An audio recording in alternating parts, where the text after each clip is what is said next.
In this video, we'll be walking through the operation of your AV-Now sound system. Up at the top, we have the power sequencer. This turns things on and off in the correct order. All you need to do is flip the master power switch up when you're starting, then flip it down to turn it back off when you're done.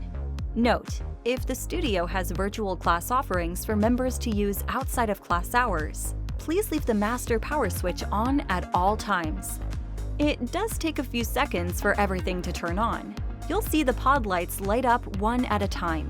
Pod 1, then Pod 2, then Pod 3. Once all the pod lights are on, everything in the system is turned on. Next, we'll look at the Flex Mix Mixer. It has two sections, the microphone section and the music section. On the microphone section, use the Mic 1 knob to control the volume of the built-in microphone system. Use that knob to set your voice level.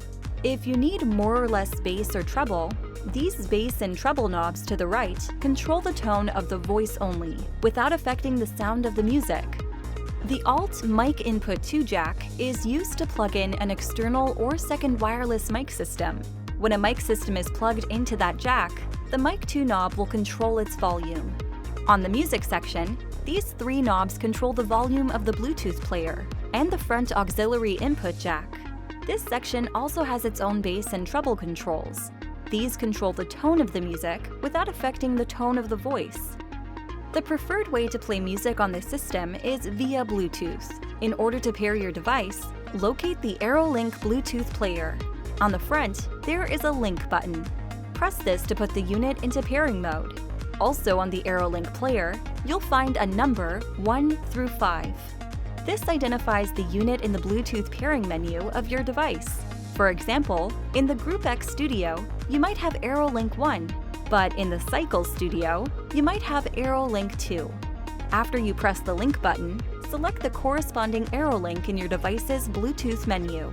Once paired, the light will go solid and you can play music. We recommend having the volume on your device all the way up. Next, let's look at the battery charging station. This device charges 4 9-volt batteries at the same time. Do not ever put a standard alkaline battery into this charger. Serious damage can result. The appropriate batteries to put into this charger are the Ansman batteries that came with the sound system. Here is what they look like. When the light is red, the battery is charging. When the light is green, the battery is fully charged. If no light is on, either there is not a battery in the drawer or the battery is not fully or correctly inserted.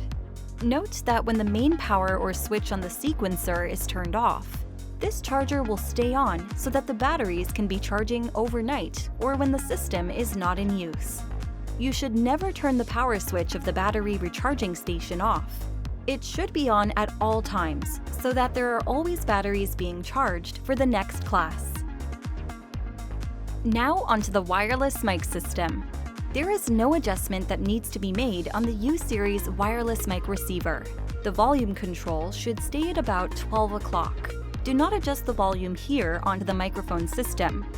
The mic volume should always be adjusted on the Flex Mix Mixer. To use, take a charged 9-volt battery out of the charging station and place into the transmitter pack, bottom first, then put in the top. Put on the battery cover and connect the headset to the transmitter pack. Turn on the power switch. Note, the red power light on top of the fitness audio transmitter should blink quickly one time when you turn it on. If the battery is good, the red light on the top of the transmitter will blink once, then turn off quickly. If the light stays on, the battery needs to be charged. If the light blinks on, then slowly fades out, the battery needs to be charged. The microphone should always have a windscreen on it, and the transmitter pack should always be worn inside of a mic belt, never clipped directly to clothing. The rest of the devices in the sound system rack do not have any controls to adjust.